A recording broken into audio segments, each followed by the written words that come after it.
Hello friends, இப்போ நம்ம rava cake பண்ணி பார்க்கலாம். அதுக்கு ரவை எடுத்துக்கலாம். ரவையை வந்து மிக்சியில் போட்டு அடிச்சிடலாம். கப்பு ரவைக்கு 3 கப்பு சர்க்கரையும் மிக்சியில் போட்டு அடிக்க போகிறோம். ஒயிட் சுகர் தான். 2 கப் தயிர் ஊற்றிருக்கேன். பட்டர்ஸ்காட்ச் எசன்ஸ் கொஞ்சம் ஊற்றிக்கலாம். பேக்கிங் சோடா கொஞ்சம், பேக்கிங் பவுடர் கொஞ்சம் போட்டு மிக்ஸ் பண்ணி ஊற வச்சிருங்க. பேக்கிங் பவுடர் கொஞ்சம், குக்கிங் ஆயில் கொஞ்சம் சேர்த்துக்கோங்க. என்ன பால் சேர்த்துக்கோங்க. நான் கொஞ்சம் பால் ஆட் பண்ணி மூடி போட்டு கொஞ்சம் ஊற வச்சிருங்க. அடிக்கணமான பாத்திரம் குக்கர் தான். அதில் சால்ட் போட்டுக்கிட்டேன். அந்த ஸ்டாண்டை வச்சுக்கிட்டேன். அதுக்கப்புறம் இந்த மோல்டில் வந்து எண்ணெய் தடவி கொஞ்சம் கோதுமை மாவு போட்டு டஸ்ட் பண்ணிக்கிட்டேன். இப்போ கேஸ் கட்டும் போடாமல், ப்ரெஷர் போடாமல் இப்போ ஒரு 30 மினிட்ஸ் வச்சு பார்க்கலாம். இதுக்கு மேலே ஏதாவது உங்களுக்கு கார்னிஷ் பண்ணால் பண்ணிக்கோங்க. நட்ஸு, ஏதாவது ட்ரை ஃப்ரூட்ஸு.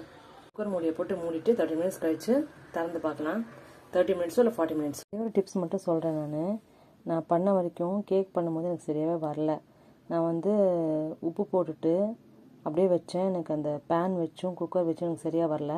இது டிப்பாக தான் சொல்கிறேன். நான் அதை ட்ரை பண்ணி பார்த்துட்டு நீங்கள் வந்து கொஞ்சமாக தண்ணி விட்டுக்கோங்க. ஸ்டாண்டுக்கு கீழே குக்கரில் ஓவன் உள்ள பேன் உள்ள நீங்கள் தண்ணி விட்டுக்கோங்க. தண்ணி விட்டுட்டு அதுக்கப்புறமா நீங்கள் பண்ணி பாருங்கள். ஏன்னா அந்த குக்கரே போயிடுச்சு என்னது. அதனால தான் சொல்கிறேன்.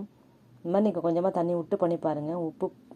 உப்பு போடாமல் தண்ணி விட்டு. இது ஒரு டிப்பாக தான் சொல்கிறேன். இந்த கேக் நான் சரியாக வரலங்கிறதையும் நான் போட்டுட்டு சொல்கிறேன். அதை